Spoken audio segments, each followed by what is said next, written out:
Hello and welcome to the It's All Cobblers To Me preview show. I'm Danny Brothers and I'm here to look forward to the Cobblers' Friday night trip to Mansfield, of all places. To help me do that, I've got two guests as ever, representing the Cobblers as ever, is Charles Commons. How are you, Charles? Hello, mate. I'm good, thank you very much. Good. Looking forward to a bit of Friday night light action. Yes. Nighttime trip to Mansfield. What could possibly go wrong? Don't. And of course, it's a big welcome back to one of our favourite guests on the preview show. Please welcome from Mansfield Matters, Craig Priest. How you doing, Craig? Yeah, very good, thank you. Thanks for having me on the podcast again. Really appreciate the invite. It's always good to chat to you guys. And you were not looking forward to a Friday night trip to Mansfield Town, but have you seen our league form? Yeah. Yes. We have, and we'll get into that in a little bit. You've just finished, before you came onto this podcast, recording your podcast all about the TV show Hunted, I believe. Yeah. So that was fun to find out that you do that. If you could pick any Mansfield player from history to go get lost with on Hunted and to play that game with, who would you choose? Adam Murray, without a shadow of a doubt. That was ready. Absolutely. He'd just have the pure entertainment value. He'd be able to think on his feet, and his stories, you'd just have a laugh. So the current Eastbourne manager, Adam Murray. Is that who he is now? Yeah, he's there with Matt Green, our former strikers, also his number two. He's doing all right from what I can tell. Well rated down there, pushing for promotion. Very nice. Very nice. What about you guys? If you could choose an ex-Northampton player, who would you choose? That's a I've got question, isn't it? Spin it back. I can't just let it lie. Who would be good at going under the radar, I think? Alistair Slow, I reckon we'd have to choose because we've not been able to find him yet after all this time. Phil Crossley should be hunting his cards. Craig, you should tell us, if people want to go and listen to this amazing podcast about the show Hunted, what should they be typing into their search bar to find it? Well, me and the missus had a very productive meeting about what to name the podcast, and after half an hour of backwards and forwards, we decided to just name it geniusly, although I think it works well for SEO, Hunted Podcast. So just search it. The logo will come up on the Hunt as the Hunted logo, and it's just at Hunted Pod on all things social media. So if you like a game of hide and seek, come and give us a follow. I love it. We all do. Of course. I love it. I really want to know what names you rejected before you came up with that. I can't even remember. It was that long ago, but it just felt like, what is it about? Hunted? What is it? A podcast? Hunted Podcast. There we go. Done. Featured for half an hour. Yeah, done. Move on. Next item on the agenda, please. We want to tell people that Mansfield matters. What do we call it? See, no, you're joking about it, but that is exactly how it was called. Mansfield Matters. Why? Because Mansfield Matters. That's how it was named. Exactly. That's how it Who works. needs all these marketing people that spend thousands and thousands of pounds on these creative meetings? Just simplify it. What's it about? What is it? Done. See you later. Bosh. Move on. Exactly. Sorted. Jaguar should have hired you, Craig. Missed a trick, aren't they? I'm still available. Brilliant. We'll get into Mansfield a little bit. Charles, let's start with the Cobblers, though. Kevin Nolan hunted two signings on deadline day. He did. Para Costello, a shock to no one.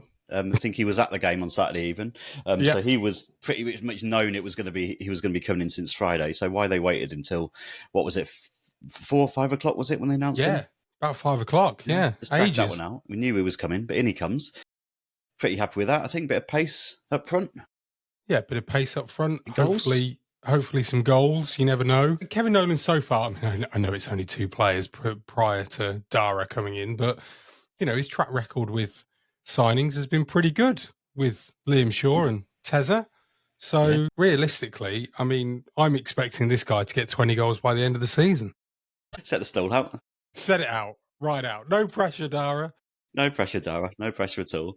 At the end of the day, it's a really good option, isn't it? Whether he actually starts or not, or whether he's somebody that will come off the bench to relieve a tiring Tom Eaves. And I think Eavesy will be the first to admit that it gets to around 70 minutes and basically he's exerted himself to the degree where he can exert no more. And therefore, having that option to actually bring someone else on, somebody that is also going to be, different to Eaves as well. So it might be a case that this gives Nolan an option to play a slightly different way to how we do when Tom Eaves is in the side.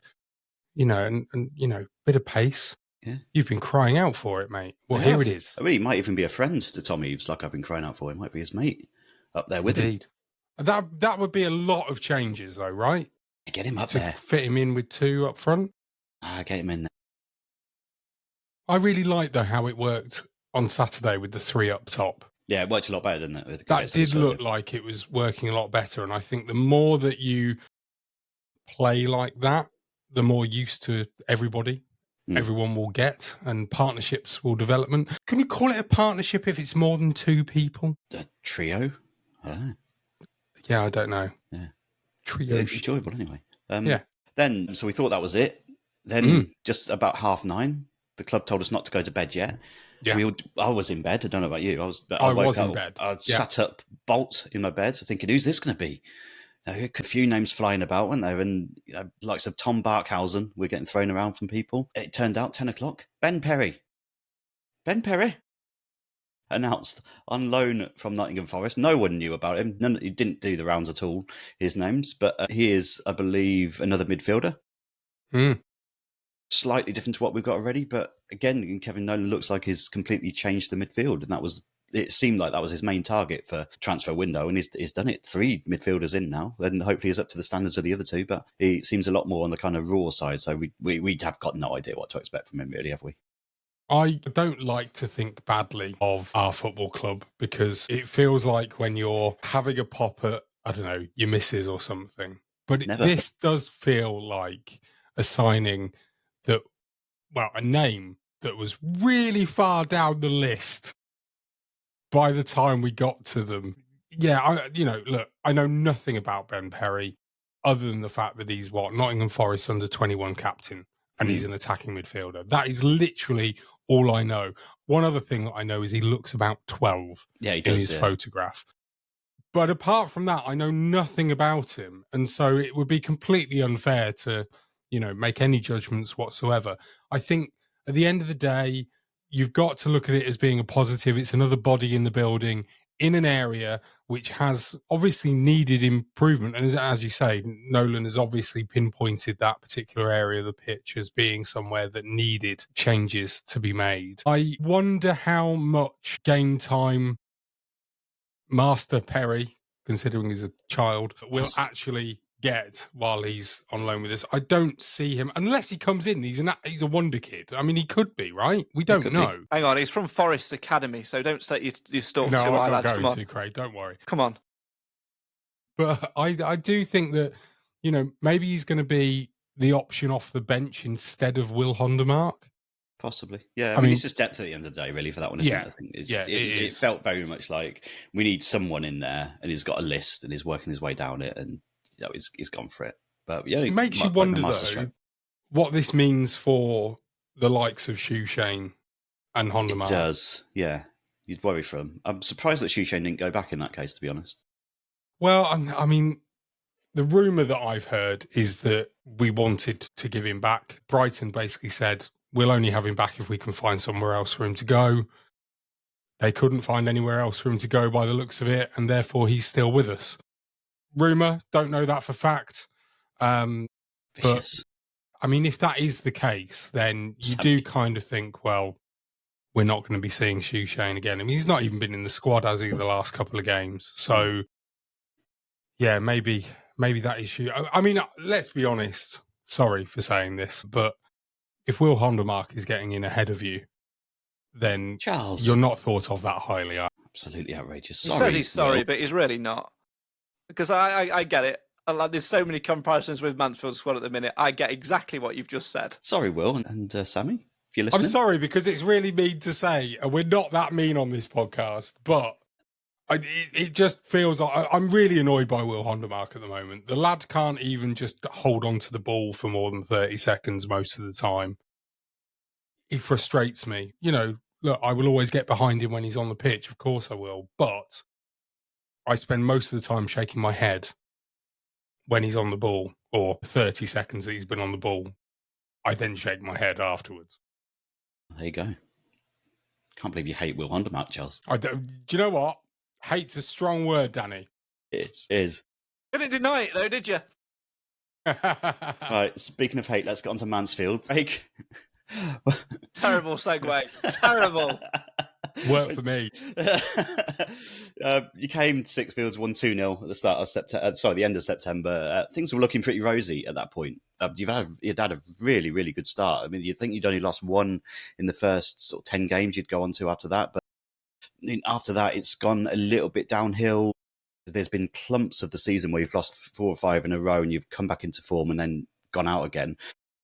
Can you just tell us a bit about what's happened since September? What's been going on? We've been found out. It's as simple as that. We've enjoyed the momentum from promotion last year, and we changed our shape a little bit, which helped us out after we lost Davies Keeler in the last transfer window, which I think still maintained was an absolute positive for us in terms of being able to shut up shop and sort of move the ball a little bit better. But we've been found out. We've just not done enough with the ball going forward. Playing 5 at the back is great defensively, but it doesn't really work for you when you're trying to play counter-attacking football sometimes. And we've had periods in that spell where Lee Gregory has been relied on far too much and has been out injured.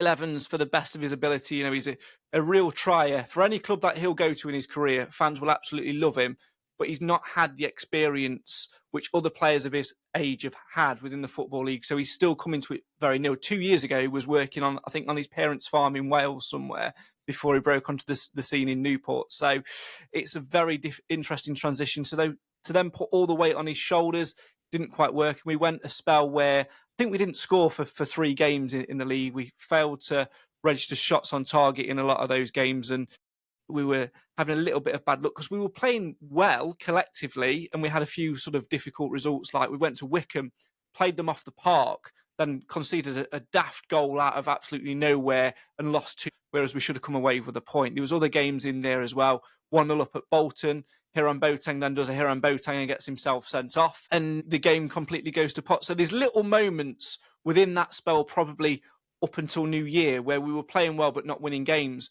But now it's completely gone the other way. If you look at our form, 10 of the last 15 games we've lost 5 in a row. The last 3 in a row have all been against the side that happened to be bottom of the league on the day.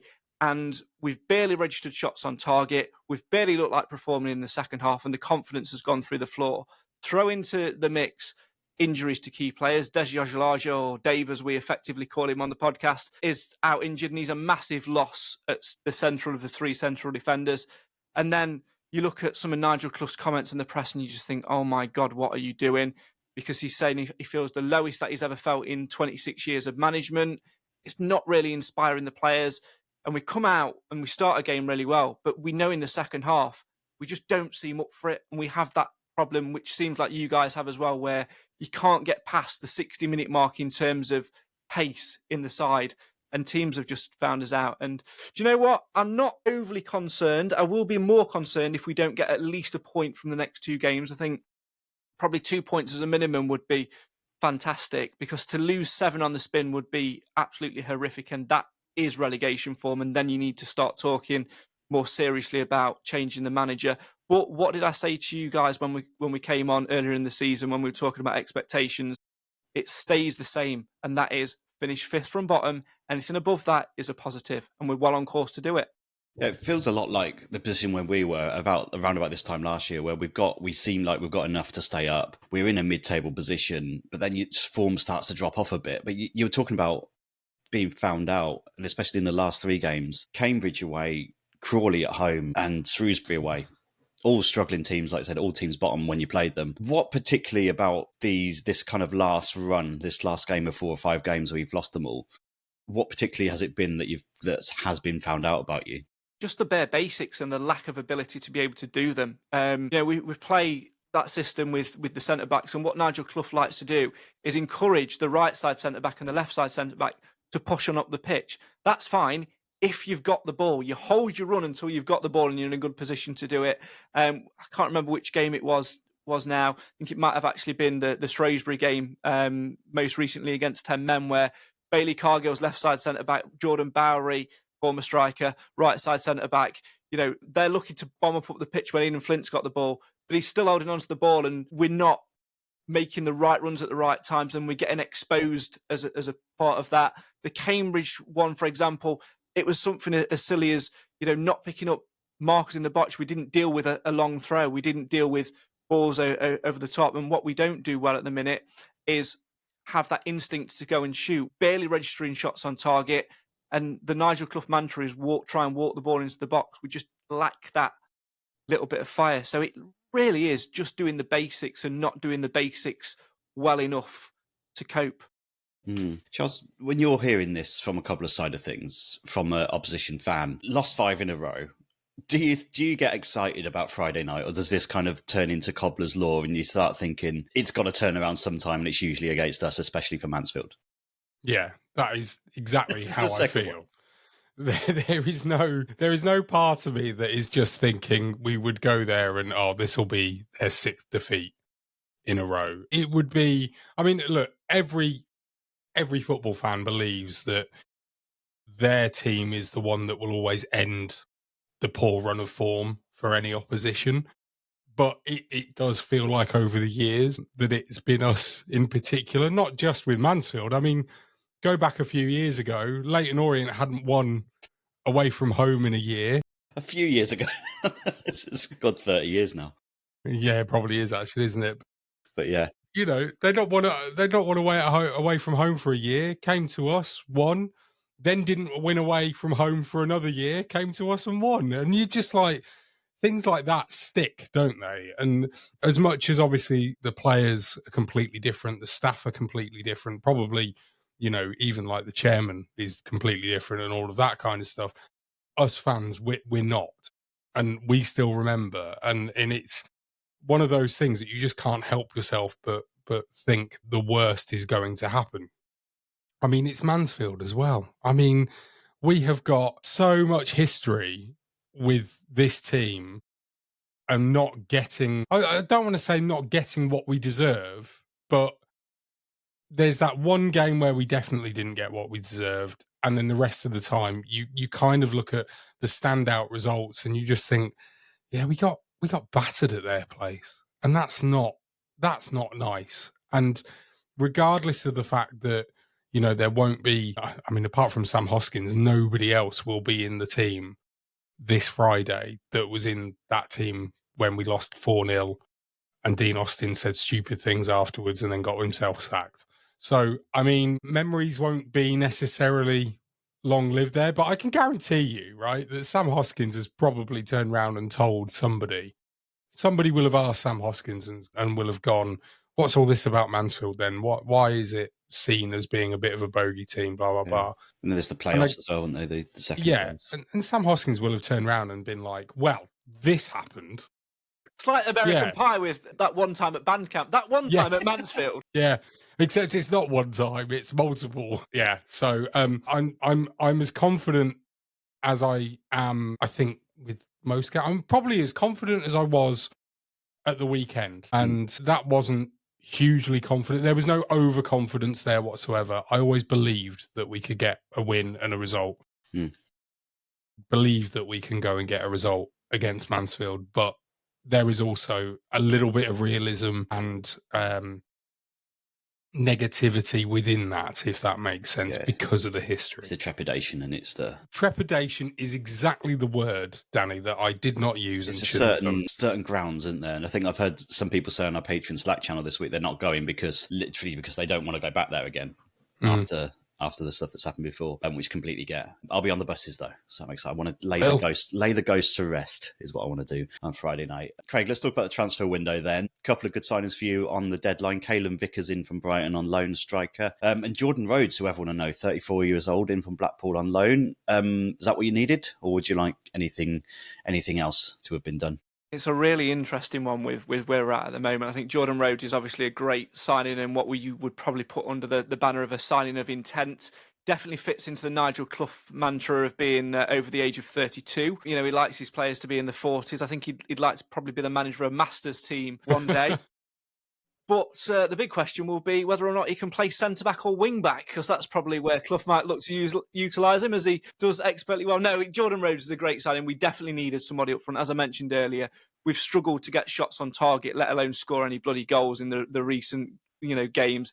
So he'll give us that little bit of attacking impetus up top. He'll bring probably a little bit more out of Will Evans, and he'll be competition for places for Lee Gregory as well, who unfortunately at the minute he's playing injured, so he's probably got 60, 70 minutes in him at best, and having to have injections, etc., etc. That's not a good thing, longer term. We've also got Rhys Oates, who is made of glass and is out injured yet again. It looked like he could have been back for the start of February. It's now undiagnosed, and it's looking likely that he probably won't be available for the rest of the season, which is a registration slot absolutely wasted. We're talking about loan players not hitting the mark early doors. You mentioned one of your guys sort of fitting into that bracket and potentially wanting to send them back. Well, we've got another one, a New Zealand international, Ben Waine, on loan from Plymouth, who is, well, my left toenail has been more use than what he is.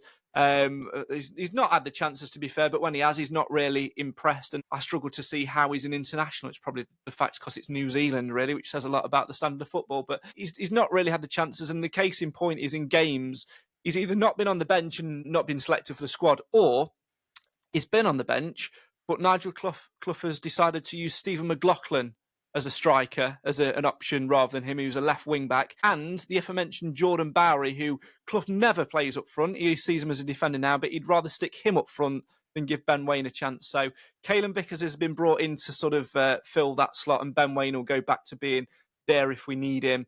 Jordan Rhodes will be a starter. Him and Lee Gregory will probably share it. What it also does is it allows us to do the key thing, which we need to do at this stage, having lost 5 on the spin, which is change shape. With Dave out injured, we can't play the back three. Aidan Flynn is not good enough to play the back three, and he's almost pretty much said it himself. If you read between the lines of his latest interview, he suits better in a back four.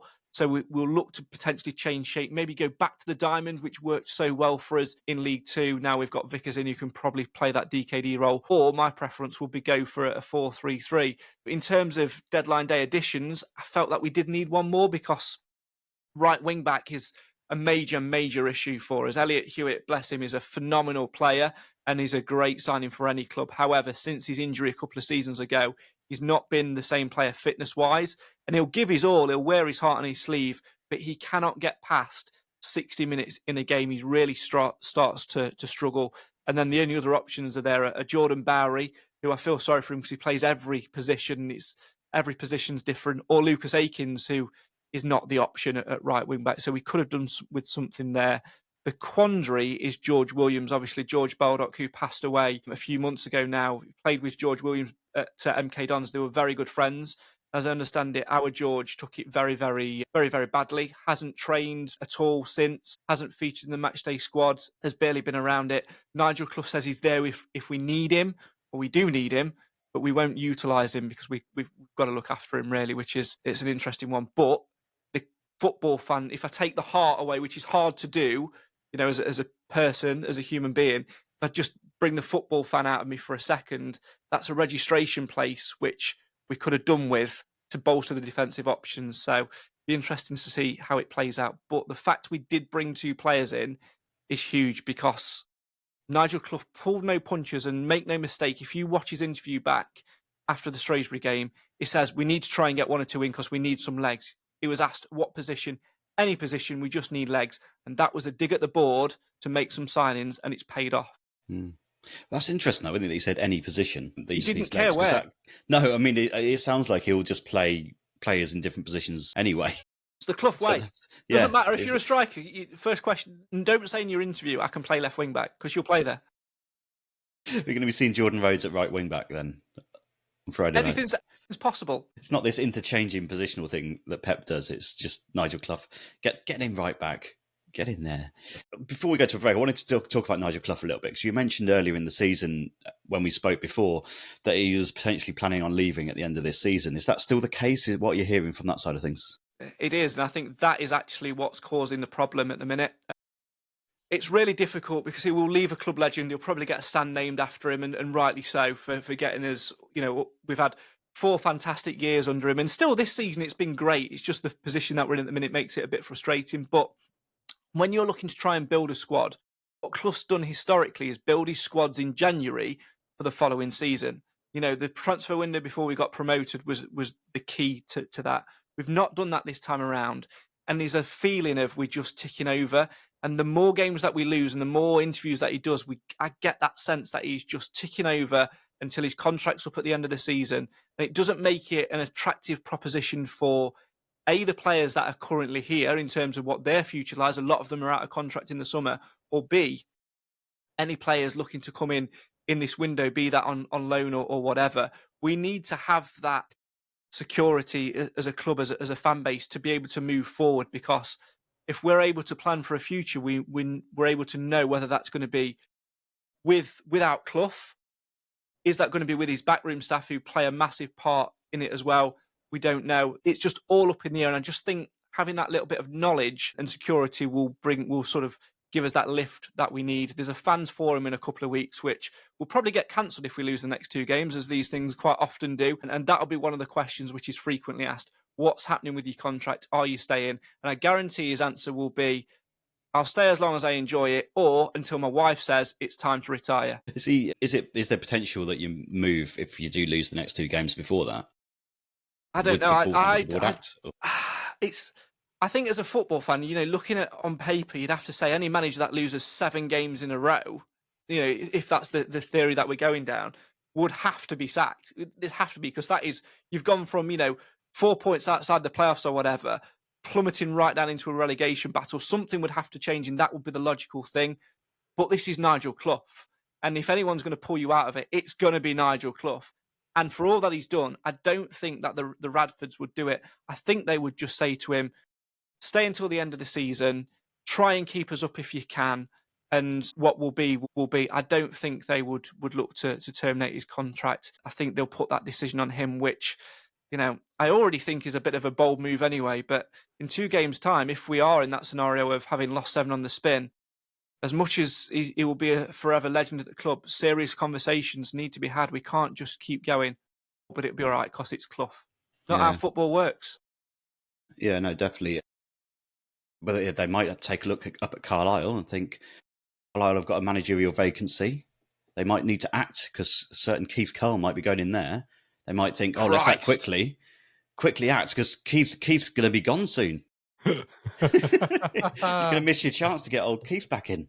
No, thank you. I know now who our next manager will be. I do. I would put very good money on it being Stephen Quinn, Uncle Stephen. Okay, yeah. It's just the natural progression. He said in lots of podcasts now that he's now doing his badges. He's taken a lot of the reserves. He's taking training some days, I'm led to believe, as well. He's sort of doing bits and bobs.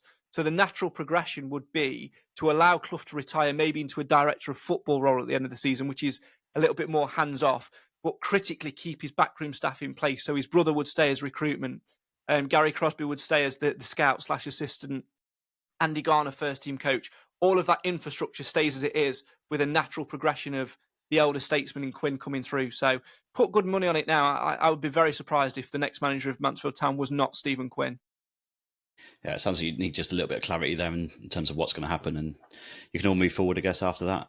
But we'll see what happens there. Let's take a quick break there, then we'll be back to talk about Saturday's game. Sorry, not Saturday's game, Friday's game. I've got this. This is what happens when you write show notes. Charles, let's get into what the match might look like now on Friday evening. Big 3-2 win last week. You were there. You saw some good signs, including goals. Yes, you scored some goals.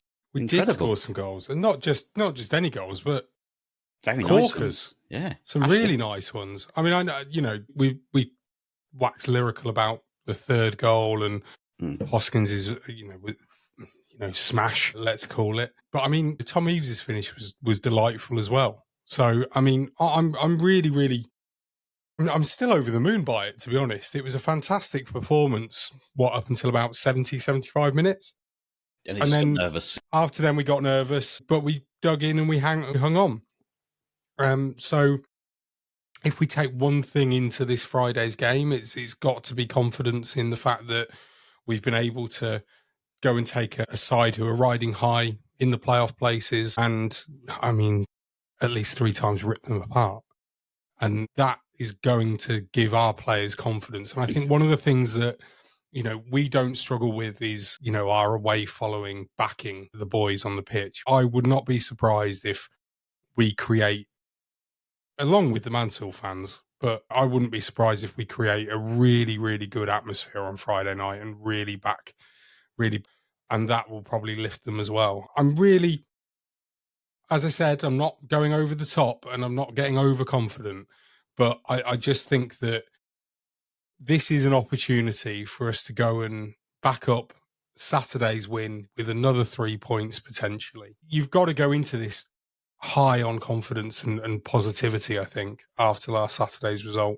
Yeah, I think Jeffy touched on something as well in the podcast on Monday. It wasn't just the getting of the 3 goals that was really important, but the fact that we did hang on at 3-2. I know we'd let them back into the game and everything, but the fact that we dug in at 3-2, that'll give them a lot of confidence. The way that we saw out the game, the way that we battled and we held on to the 3 points, that's going to be as important, I think, as the fact that we went and scored 3 good goals, wasn't it? Yeah, absolutely. I think it wasn't that I was disagreeing with Jeffy and what she was saying. I think originally Jeffy tried to make the point that she felt that would give us more confidence than scoring the goals, which I don't think is necessarily accurate. I think that it will give us the confidence. Like we have built under Kevin Nolan, we've basically built what we've done so far on a solid defence, more or less. Apart from the Bolton game, and as I've said before, I ignore that Reading game, Nolan's first official game in charge, because I really don't think he'd had long enough to do anything to affect that. But yeah, we've always looked pretty strong at the back, and it's not just, the back 5 who have been solid. It's been throughout the pitch. Everybody seems to be working towards the same plan. Everybody understands their roles off the ball as well as on the ball now. I think we're looking at it and being like, we go away from home and we just make sure that we make it difficult first and foremost. Make sure that we stay steady at the back. We don't give anything away sloppy. We don't give away sloppy free kicks. Certainly don't give away sloppy goals. And if we can essentially keep it at 0-0 for as, long as possible in that first half. Because, I mean, if we go back... I'm sure you said that before, Bolton. We know what probably happened. did. Yeah, 2 minutes in. I think that I think the thing is, if you go back to, way before, Brady actually left, one of the things that we were having an issue with was conceding really early goals. And we were sort of looking at games and going, we've got to get through the first 15 minutes. If we get through the first 15 minutes, we'll have a chance. But it was getting to that point that was the problem. We seem to have not just arrested that so much, but we've also, apart from Bolton, we've also been able to lift ourselves to make sure that if we were to go a goal down, we are still in the game. The heads don't go down. We still go and try and get an equaliser and then try and win the game. I think that on Friday, it will be, considering it's a game on Sky, I think it's going to be one of the worst adverts for League One you have ever seen. 100%. But I think from a Cobbler's perspective, that's exactly what we want to make it. We don't want to give Mansfield any kind of, confidence lift. We don't want them to feel like they can go on. And, the only other game that I've seen Mansfield play full was that opening game against Barnsley on the Friday night as well. That was it. Was that at Phil Mill? That was at Barnsley. I mean, Mansfield were terrific that night. They tore Barnsley a new one. It was a fantastic performance and made everyone kind of stand up and just go, oh, hello. We weren't expecting this. Everybody had got Mansfield as being one of the teams that will be definitely in and around the relegation battle. And it was just like, they've just beaten last season's playoff team. And here we are. This is great. I haven't seen them since, apart from the game against us. Obviously, Craig has already alluded to the fact that they've had a terrible run of games in the last sort of 15. I just think that when you look at it, football is obviously played on a pitch, but there's more to it than just the physicality of it. There's a lot that goes into the mental side of the game. At this moment in time, Kevin Nolan will have been able to have spent the last few days on the training pitch telling everyone how great they did on Saturday. Nigel Clough is not going to have been doing that. He is going to have been having to turn that around in people's mindsets. Nolan can turn around and just go, see, you can do it. Look how good you are. Yeah, no, it's fair. I think he was positive anyway, even when we're losing, wasn't he? He was getting, he seemed like he was a really positive character and he was good at man management. He's kind of really building them up. It's about picking up points and sort of carrying it on now, getting a bit more consistent about it. And I think it's fair to say is a chance on Friday night to get something. And I don't see why we can't go there and believe that we can go and win it. I hesitate to say that, as always, obviously, but it does feel like a really good chance. And Craig, under the lights on a Friday night, after this form, if the Cobblers were to score in the first 5 or 10 minutes, what do you think that does to the atmosphere? It ejects probably 4,000 people from the seats, and it's an Great, easy that's what exit. we have to do. Yeah. The atmosphere goes sour, and it's really hard to say that because, football fans watching footballs and you go through the highs and lows together, but Mansfield are in this weird position at the minute. Since post-COVID, we've had this real influx of new supporters. Pre-COVID, we were barely hitting 3,500 as an average gate. We're selling out week in, week out now. We're starting to see a lot of that is season ticket holders as well. We're starting to see that drop off a little bit, but we're still hitting, over 8,000 per game. The only sort of anomaly to that was the Crawley game a couple of weeks ago on a Tuesday night.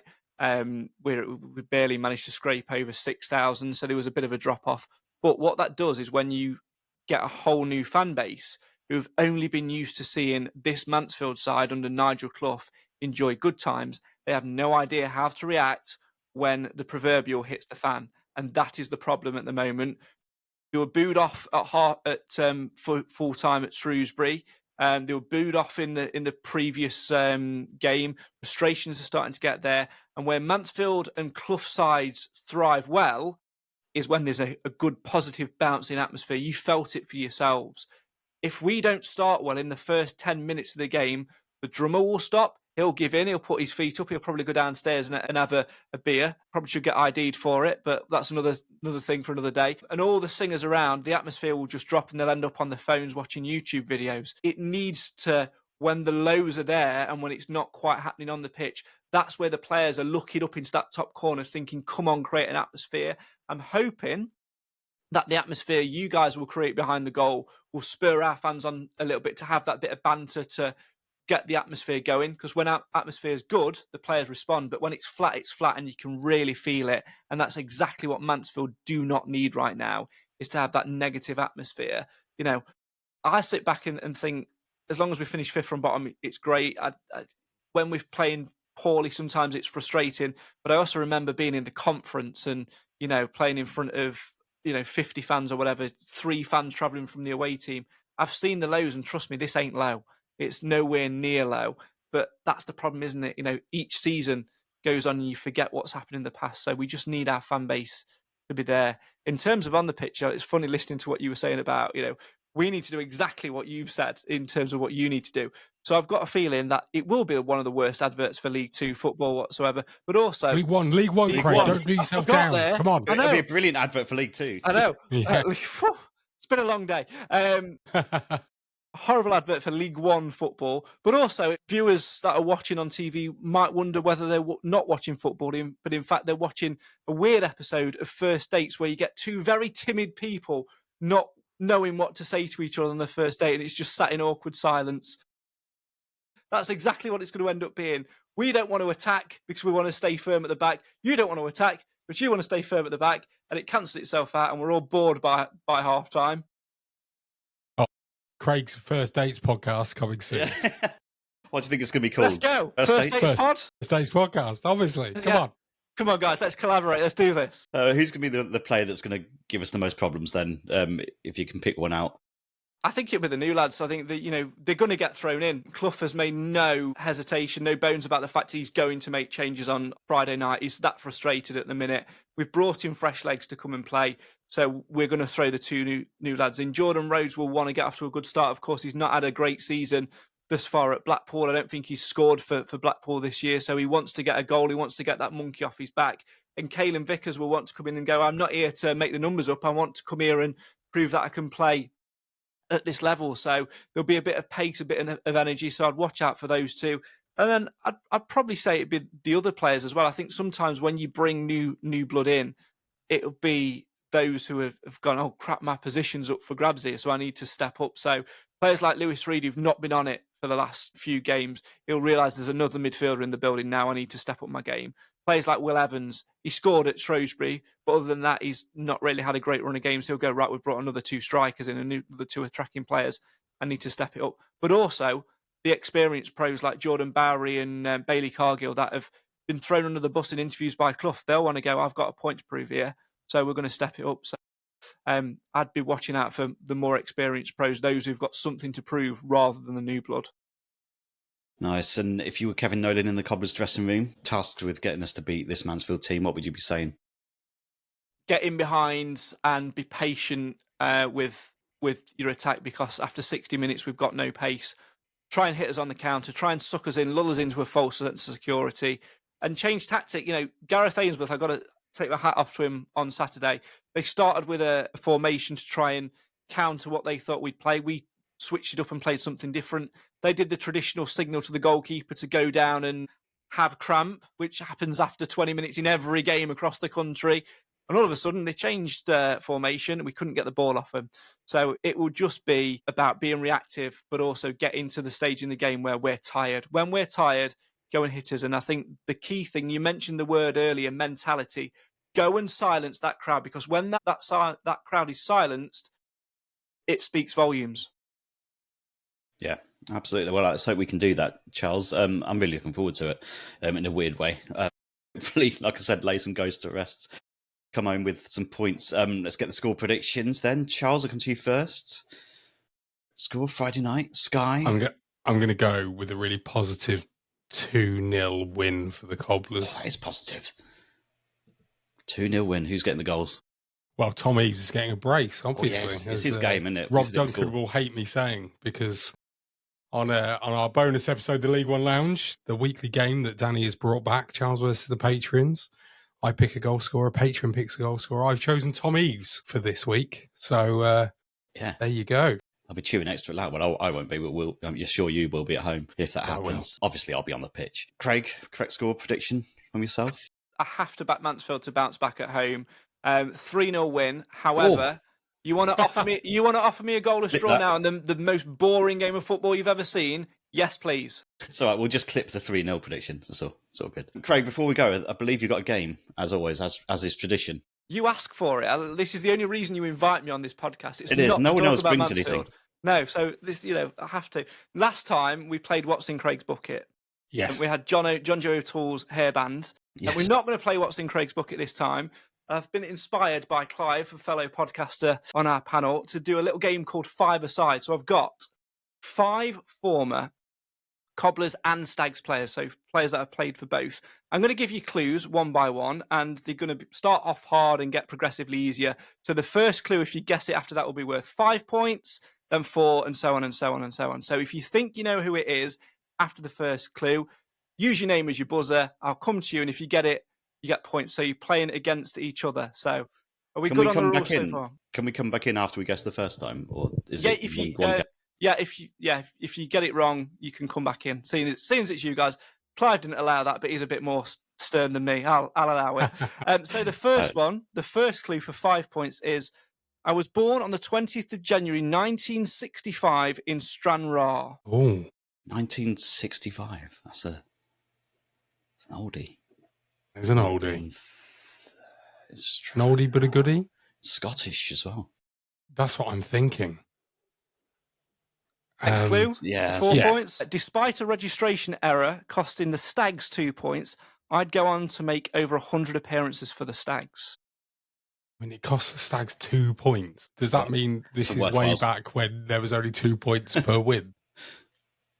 Sounds like a worth. Yeah, it does. God knows. No from that one. Okay, so for 3 points, you can call me boss, gaffer, coach, or technical director Charles. nowadays. Yes. No, Colin Calderwood? Correct. Did he play for Mansfield? Yeah, he started his career at Mansfield, yeah. I did not know that. Yeah, he's started his career at Mansfield. Didn't register him before the first game, cost us 2 points, and went on to make over 100 appearances for us. The other clues, by the way, were I led Northampton to promotion in 2005, 2006. Other clubs managed include Forest, Hibs, and Cambridge were your other clues. There you So, go. Nice. your next one then. Danny, Keith Curl. Yeah, doesn't work like that. Sadly not. Your first one for 5 points. I was born on the 30th of September, 1988 in Harrow. Oh, 88. 88. Charles. Go on. Danny Rose. Incorrect. So Probably made him a bit too old, that, hasn't it, to be fair? I think he was a 90s baby. Danny, John Joe O'Toole. You are correct. It was John Yes, Joe O'Toole. Come on. So 5 points for you on that one. I can tell you the other clues for that, by the way, were Nigel Clough has been my manager twice. Technically, I've won promotion with both clubs, although he was out on loan when we won promotion last year. You love me as a 10, but you hate me as a 5, in reference to when he played at centre-back for us and in CDM. And before joining Mansfield, I wanted a brand deal with Head & Shoulders, was the other clue. Nice. Your next one for 5 points then is, I was born on the 14th of September 1986 in Lancashire. Shit. Oh, 86. Well, that... 38 years old. Possibly still playing now. Possibly. No. Moving on to 4 points then. I was scouted by Blackburn Academy, aged just 14. I don't know if he played for you. Have a go, Danny. Danny, Scott Wharton. No. For 3 points, my granddad Ray also played for the club I made my Football League debut for, Accrington Stanley. Danny, I'm going to have a go at Joel Byram. You are absolutely spot on. It was Joel I- Byram. I wasn't sure whether he played for you or not, but I thought he did. Cracker. Yeah. So the other clues were, I was a cobbler initially on loan before I became a stag on January the 1st, 2017. And I'm a left-footed central midfielder who's won promotion with Northampton. Your next one then is, I was born on the 9th of January, 1989 in Islington. Danny, Derek Asamoah. Incorrect. I wanted to get his name in. That's all I wanted. 4 points. For 4 points, despite many loan spells in non-league, it was with Oxford United where I flourished the most. Charles. Yep. Oh, no. Have I got this wrong? No, it can't be. Oh, am I going to ruin this? I'm going to say the wrong name. I'm really worried. I'm going to say Junior Mendes. No! It's the other one. No! For 3 points, my one and only goal as a cobbler was in a 2-1 win over Stevenage. One and only. Oh, no. For 2 Where was he born points, again? Where was he born again? Islington. 2 points, Mansfield were my last Football League club. I'm now with Oxford City. Charles. Yes, Did he play for you? Is it Alfie Potter? it's Alfie Potter. Yeah, well done. Nice. Good indeed. So that takes you to 5 points. Danny, you're currently on 8. So there's one left to go. Oof. So we'll see if you can get this. So Charles, really, you need to be... I just need to you come get in. in early, don't you, really, with it? So the first clue for 5 points is, I was born on the 12th of March, 1985. Charles. Yeah. Derek Asamoah. No, incorrect. Incorrect. Your next clue for 4 points is, my middle name is Kevin, and I started my senior career with Aberdeen. Charles. Xander Diamond. Correct answer for 4 Nice. points. Very Well done. good. So Very you've good. literally on the last one, you've just snuck it. Well done. Oh, yeah. 9 Look points at to that. 8. Well done. So there you go. That concludes Craig's 5-a-side. There you go. Enjoyed that one. Thanks, Lovely odd Craig. stuff. That There you was go. brilliant. Lovely And the way good- to end. The thing about that is if you know that you've got at least 5 players that have played for both clubs, you can do that with everyone that comes on the podcast. There you go. I'm giving you content for free. I was Love just it. trying to think of the players. I was trying to think of 5 who had played for us, and then, yeah, there's a couple that, like Xander Diamond, I wouldn't have got, I don't think. Yeah. That came to me literally out of nowhere. Yeah. I was just like, who? Do you know, the first person that came into my head, Danny, was Ash Taylor. And I was No. like, there's no way that his middle name is Kevin. It's It's brilliant. an I enjoyed interesting it. one. Looking back through those players earlier, it's weird because we had quite a lot of those players pretty much at the same time. So your Xander Diamonds, Alfie Potters, Joel Byram's, under like Steve Evans, etc. But all at the similar times at both clubs. We sort of signed. You were like our feeder club for a little bit.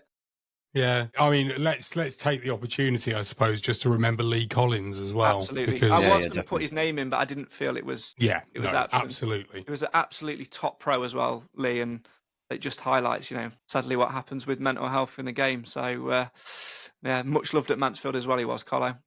Top Yeah, man. absolutely worth mentioning for sure. Craig, thanks for joining us as ever. Do you want to plug all your podcasts before you go? It's an absolute pleasure. All your podcast, all my podcasts. Yeah, How get long them you all in got? Yeah, I was going to say, we'll be here ages, Danny. Come Don't on, then. ask him that. It's just the main one.